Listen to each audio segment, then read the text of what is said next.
বারবার পানি বলে বলে ডেকেছিল, তারপরেও পানি খেতে দেয়নি।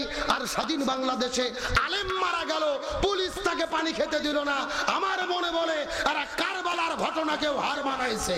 লক্ষ্য করুন, মনে কষ্ট নিয়ে একটা বিষয় আপনাদের মধ্যে শেয়ার করতে চাই। এই যে গত 3-4 দিন আগে বাংলাদেশের গাজীপুরে মাওলানা রইসউদ্দিন নামে একজন মাওলানাকে মিথ্যা একটা বলাৎকারের অভিযোগ দিয়ে প্রকাশ্য দেবালোকে তাকে পিটিয়ে একেবারে গলার মধ্যে জুতোর মালা দিয়ে গাছের সঙ্গে বেঁধে রেখেছে, পিটাইতে পিটাইতে রক্তাক্ত করে পুলিশের হাতে তুলে দিয়েছে। পুলিশ তাকে নিয়ে চিকিৎসা পর্যন্ত করেনি, চিকিৎসা দেয় নাই, সে ওই থানার মধ্যে গিয়ে মৃত্যুবরণ করেছে। জোরে বলেন নাউজুবিল্লাহ। আমরা একটা কথা পরিষ্কার করে বলি, একজন আলেম যদি অন্যায় অপরাধ করেও থাকে, বাংলাদেশের প্রচলিত আইন আছে, আপনি বিচার করে শাস্তি দেন, কিন্তু প্রকাশ্য দেবালোকে তাকে পিটাইয়া হত্যা করেছে যারা, প্রশাসনকে বলি, সরকারকে বলি, 24 ঘন্টার ভেতরে এদের গ্রেফতার করে শাস্তির আওতায় আনতে হবে। আলেমদের যারা হত্যা করেছে এদের কোনো ক্ষমা হবে? মনে কষ্ট লাগে, একজন আলেম মুখে দাড়ি মাথায় টুপি, তাকে মেরে জুতোর মালা পরে দিয়ে গাছে বেঁধে রেখেছে। পুলিশ যখন ধরে নিয়ে যাচ্ছে, এই আলেম এত কষ্ট পেয়েছে, পুলিশকে বলেছে ভাই একটা বার পানি খেতে দেন, আমার জীবন চলে যাবে। এই রকম ভাবে হাতের মধ্যে বোতল নিয়ে তার মুখের কাছে নিয়ে গেছে, তারপরেও পানি খেতে দেয়নি। আমরা কারবালার ঘটনা শুনেছি, ইমাম হোসাইন শিশু সন্তান আসগারের জন্য বারবার পানি বলে বলে ডেকেছিল, তারপরেও পানি খেতে দেয়নি। আর স্বাধীন বাংলাদেশে আলেম মারা গেল, পুলিশ তাকে পানি খেতে দিল না। আমার মনে বলে আর কারবালার ঘটনাকেও হার মানাইছে। সুতরাং বলতে চাই, সেই উপদেশটা মাহফুজ কোথায়? তোমরা কোথায় কোথায় বলো আমরা আলেমেরা অন্যের প্রতিবাদ করলে বলে আলেমেরা মব জাস্টিস করতেছে, আইন মানতেছে না। আমরা উপদেশটা মাহফুজকে বলতে চাই, কোথায় তোমার মব জাস্টিস? আলেমদেরকে মেরে হত্যা করা হলো, কোথায় তোমার আইনের বিচার? আজকে মুখে কুলুপ দিয়ে বসে আছে, সুশীলরাও বসে আছে, তার মানে ওদের কাছে আলেমদের জীবনকে জীবন মনে হয় না। আমরা সরকারকে বলি 24 ঘন্টার ভেতরে যারা মেরেছে, আঘাত করেছে তাদের খুঁজে বের করেন। আর যেই প্রশাসনের অধীনে থাকা অবস্থায় চিকিৎসা না পেয়ে মারা গেল তাদেরকেও গ্রেফতার করেন। এদের বিচার যদি না হয়, আমরা দল মত বুঝি না, বাংলাদেশের তৌহিদি জনতা রাজপথে ফুসে নামতে রেডি আছে। তার কারণ শোনেন, আমরা সুন্নি হতে পারি, আলিয়া হতে পারি, কওমি হতে পারি, যে যেই দল করি না কেন, আমাদের প্রধান পরিচয় আমরা মুসলমান, আমাদের সংবিধান হলো আল কোরআন। সুতরাং সুন্নি ভাই মারা হয়েছে আর আমি বসে থাকবো, এত ছোট মন মানসিকতার বক্তা আমরা না। যেই মাজলুম হোক, যার উপরে জুলুম করা হোক, তার পক্ষে আমরা আছি না নাই? এখন তাহলে আসেন চিৎকার করে বলেন, যেই বিষয় বুঝতে চাচ্ছি, শান্তির জন্য কি লাগবে? আরো জোরে বলেন। আমার প্রিয় বন্ধুগণ, মুসলমান ভাইরা গভীর মনোযোগ। এই জন্য আল্লাহ সুবহানাহু ওয়া তাআলা বলেন, ওয়ামান আরাদা আন যিকরি ফাইন্না লাহু মাঈশাতান দানকা ওয়া নাহশুরুহু ইয়াওমাল কিয়ামাতি আমা। আর জোরে বলেন আল্লাহু আকবার। সূরা তোহা 16 নম্বর পারা 19 নম্বর পৃষ্ঠার 13 নম্বর লাইন 124 নম্বর আয়াতে কারিমা তাফসীর ইবনে কাসিরের মধ্য থেকে বলতেছি, আল্লাহ তাআলা ডাক দিয়ে বলে, পৃথিবীর মানুষেরা যদি তোমরা জমিনের মধ্যে শান্তি পেতে চাও, ব্যক্তি, পরিবার, সমাজ, রাষ্ট্র, রান্নাঘর থেকে শুরু করে সংসদ ভবন পর্যন্ত এই জমিনের ভেতরে কোরআন বাদ দিয়ে যদি কেউ অন্য কোনো জীবন ব্যবস্থা মেনে চলে, আমি আল্লাহ তাদের জীবনে কোনো শান্তি রাখবো না, বরং মাঈশাতান দঙ্কা, তাদের জীবনটা অশান্তিতে ভরে দেব। আর কিয়ামতের ময়দানে আমি আল্লাহ তাদের দুই চোখগুলোকে অন্ধ করে, কানা করে হাসরে উত্তোলিত করব। বলেন নাউজুবিল্লাহ। এই দুনিয়ায় যারা কোরআন মেনে চলবে না, তাদের জীবনে অশান্তি দেবে কে? আর হাসরের ময়দানে তাদের কানা করে, অন্ধ করে কে উঠাবে? তাহলে চিৎকার করে বলে, শান্তির জন্য কি লাগবে?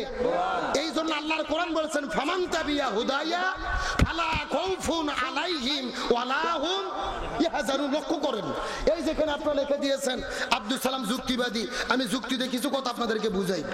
মনে করেন বাংলাদেশের ঢাকা শহরে বিশাল বড় একটা পানির ট্যাঙ্কি আছে। যখন কিসের ট্যাঙ্কি? ওই ট্যাঙ্কির মধ্যে থেকে পাইপ দিয়ে দিয়ে বাংলাদেশের 64টা জেলায় পানি সাপ্লাই দেওয়া হয়। কিন্তু ঢাকা শহরে যে পানির ট্যাঙ্কি আছে, ওই ট্যাঙ্কির ভেতরে একটা মরা বিড়েল মরিয়ে পচে হচ্ছে গন্ধ উঠে আসে। আমার কথা বোঝা যায়? একটা পাইপ আস্তে আস্তে আস্তে আস্তে আপনাদের সাতক্ষীরা শহরেও এসেছে। এখন বলেন তো পাইপ দিয়ে যেই পানি বের হচ্ছে ওই পানি ভালো না গন্ধ? আরো জোরে বলেন। এখন গন্ধলা পানি বের হওয়ার পরে জেরি ভাই এলাকার আপনাদের সাতক্ষীরা যত বড় বড় হুজুর আছে, ইমাম, মুয়াজ্জিন, খতিব, মুফতি, মুহাদ্দিস, ফকি, সব আলেমদেরকে ডেকে বলা হয়েছে এই হুজুরের গোষ্ঠীরা এই যে গন্ধলা পানি বের হচ্ছে তোমরা ফু দিয়ে দিয়ে পরিষ্কার করো। হবে? কথা বলেন হবে? আচ্ছা সাতক্ষীরা জেলার হুজুর তো দূরের কথা, কাবা শরীফের ইমামও যদি এসে পানি ফু দেয় পানি পরিষ্কার হবে? আচ্ছা বুদ্ধি করে বলেন তো পানি পরিষ্কার করতে গেলে কি পরিষ্কার করা লাগবে? ওই ট্যাঙ্কি পরিষ্কার করা লাগবে, ঢাকার ট্যাঙ্কি। এটা কি বুঝতে পেরেছেন? এবার আসল ওয়াজ শুনেন, আসল ওয়াজ। এই বাংলাদেশের শান্তি প্রতিষ্ঠার একটা ট্যাঙ্কি আছে যার নাম হলো সংসদ ভবন। আরো জোরে বলেন। আর ওই সংসদের ভেতর থেকে বাবার আইন, দাদার আইন, চাচার আইন, খালুর আইন, ফুপার আইন, কার্ল মার্ক্সের আইন, লেনিনের আইন, পুতিনের আইন, সক্রেটিসের আইন, প্লেটোর আইন, ধর্মনিরপেক্ষতাবাদ, জাতীয়তাবাদ, সোশ্যালিজম, ক্যাপিটালিজম, ভারতের আইন, ব্রিটিশের আইন, মানব রচিত তন্ত্র মন্ত্রকে জুতো এবং ঝাঁটাপিটা করে যতদিন পর্যন্ত বিদায় করে কোরআন দিয়ে বাংলাদেশের সংসদ পরিচালিত না হবে ততদিন পর্যন্ত এই জমিনের ভেতরে শান্তি আসতে পারে না, পারে না, পারে না। সুতরাং বাংলাদেশে শান্তি কায়েমের জন্য এই কোরআন পার্লামেন্টে কায়েম হয়ে কোরআন দিয়ে বাংলাদেশ পরিচালিত হোক, এটাকে আপনারা চান? কারা কারা চান? দুটি হাত আল্লাহকে তুলে দেখান। কোরআনের আলো সংসদে জানো, তোমার নেতা আমার নেতা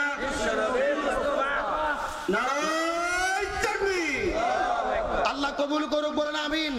একেবারে সোজা কথা, জমিন যার আইন চলবে তার। আল্লাহর জমিন আল্লাহর আইন কায়েম করা ছাড়া শান্তি আসতে পারে? একটা কথা ভালো করে আপনাদের উদাহরণ দেই শোনেন। আল্লাহর আইন কায়েম হলে যে বাংলাদেশে শান্তি আসবে তার বাস্তব প্রমাণ হলো ডক্টর মোহাম্মদ ইউনূস। কথা বলে না কেন? সত্য করে বলেন তো। 8 মাস হলে ডক্টর মোহাম্মদ ইউনূস ক্ষমতা নিয়েছে। গত 16 বছর হয়েছে। এখন আমরা ভালো আছি না খারাপ আছি? আরো জোরে বলেন, ভালো না খারাপ? গভীর মনোযোগ লক্ষ্য করেন। গতকালকে দেখলাম নিউজে ঘোষণা হয়ে গেছে ডক্টর মোহাম্মদ ইউনূস এমন একটা জিনিস, আগামীতে তিনি বিশ্ব ব্যাংকের চেয়ারম্যান হচ্ছে। জোরে বলেন আল্লাহু আকবার। বিশ্ব ব্যাংক মানে বোঝেন? তাম পৃথিবীর অর্থনীতি নিয়ে যিনি খেলবে, সব দেশের অর্থনীতি যেই বিশ্ব ব্যাংকের মধ্যে থাকে সেটা নিয়ে তিনি নড়াচড়া করবে, তাম পৃথিবীর নেতৃত্ব দেবেন ডক্টর মোহাম্মদ ইউনূস। তিনি বাংলাদেশের নেতৃত্ব দিচ্ছে। আমরা বর্তমানে ভালো আছি না খারাপ আছি? সত্য করে বলেন তো দেখি। গত বছর যেই পণ্য দ্রব্যের দাম ছিল এই বছর কম না বেশি? গত বছরে কাঁচামরিচ ছিল 700 টাকা কেজি, ওই কাঁচামরিচ এইবার 40 টাকা কেজি। গত বছর আদা রসুন ছিল 300 টাকা কেজি, এইবার হলো 80 টাকা কেজি। গত বছরে বেগুন ছিল 800 টাকা কেজি। স্বৈরাচার হাসিনা বলছিল বেগুনি দিয়ে বেগুনি বানানোর দরকার নাই, তোমরা মিষ্টি কুমড়ো দিয়ে বেগুনি বানাও। কথা কনাকা তোমরা কাঁঠাল দিয়ে বার্গার বানাও বলছে না? এখন এইবার দাম কম না বেশি? সবকিছুর দাম কম। বিদ্যুৎ ভালো না খারাপ? গত 16 বছর আমরা রমজানে দেখেছি ইফতারিতে কারেন্ট নাই, তারাবিতে কারেন্ট নাই, সাহারিতে কারেন্ট নাই। এইবার কারেন্ট গেছে? জোরে বলেন গেছে? ওই ডক্টর মোহাম্মদ ইউনূস কি জিনিস? তিনি হলেন আন্তর্জাতিক খেলোয়াড়। তিনি নরেন্দ্র মোদীকে বলেছিল আমরা পৃথিবীর কাছে যাব না, পৃথিবী আমাদের কাছে আসবে। ওই স্বৈরাচার হাসিনা পালে যাওয়ার পরে নরেন্দ্র মোদী সবচাইতে বেশি আঘাত হয়েছিল।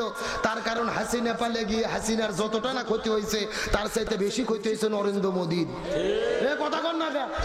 ওরা প্রথমে কি বলেছিল? বাংলাদেশে পেঁয়াজ দেব না, আলু দেব না, বাংলাদেশের মানুষকে না খাওয়াইয়া মারবো।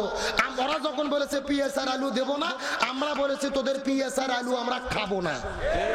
কথা কন না? আমরা 15 দিন ওদের পেঁয়াজ আলু টাকা দেখিনি। এখন পেঁয়াজ হলো ভারতে 1.5 টাকা কেজি, আলু হলো 2 টাকা কেজি।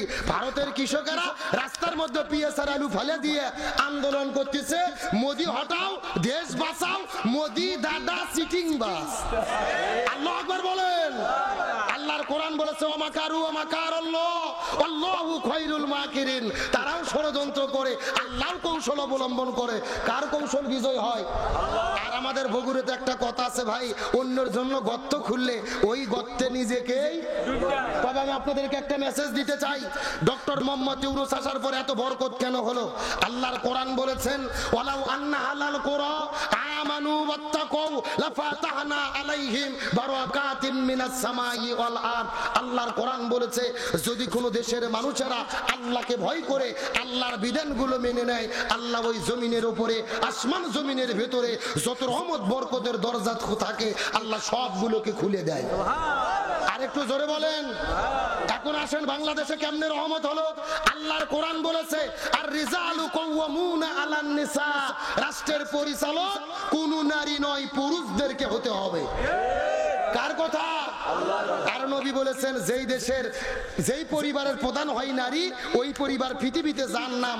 যেই দেশের রাষ্ট্রপতি প্রধানমন্ত্রী হয় নারী ওই ওই দেশে কখনো শান্তি আসতে পারে। এখন বলেন ডক্টর মোহাম্মদ ইউনূস নারী না পুরুষ? আরো জোরে বলেন। বাংলাদেশে কোনো কোরআনের বিধান নাই, শুধু ইউনূস একটা মরদ মানুষ হইয়া পুরুষ মানুষ হইয়া ক্ষমতায় বসে যদি এত বরকত হয়, আগামীতে বাংলাদেশের রাষ্ট্রপতি প্রধানমন্ত্রী পুরুষ যদি হয় বরকত হবে কি হবে না? সুতরাং 54 বছর যা করেছি ভুল করেছি, আগামীতে বাংলাদেশে আর কোন নারী প্রধানমন্ত্রী রাষ্ট্রপতি দেখতে চাই না। আগামীতে পুরুষ প্রধানমন্ত্রী রাষ্ট্রপতি কারা কারা দেখতে চাই, দুটি হাত আল্লাহকে তুলে দেখায়।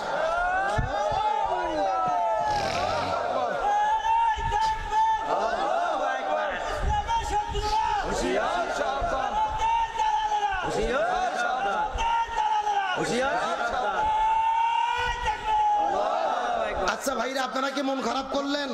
শোনেন, আগামীতে কে ক্ষমতায় যাবে, জামাত বিএনপি নাকি জাতীয় পার্টি চরমোনাই, আমরা জানি না। কোন দলের পক্ষে বিপক্ষে আমাদের বলারও কোনো দরকার। তবে আমাদের চাওয়া হলো যেই ক্ষমতায় যাবে প্রধানমন্ত্রী রাষ্ট্রপতি যেন পুরুষ হয়।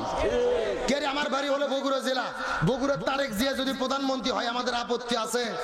জামাতের আমির যদি প্রধানমন্ত্রী হয় আপত্তি আছে। চরমনের পীর যদি প্রধানমন্ত্রী হয় আপত্তি আছে।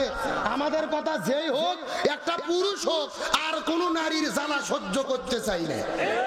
এই চাওকে আব্দুল সালাম যুক্তিবাদী না আল্লাহর? উঠে গেল কেন?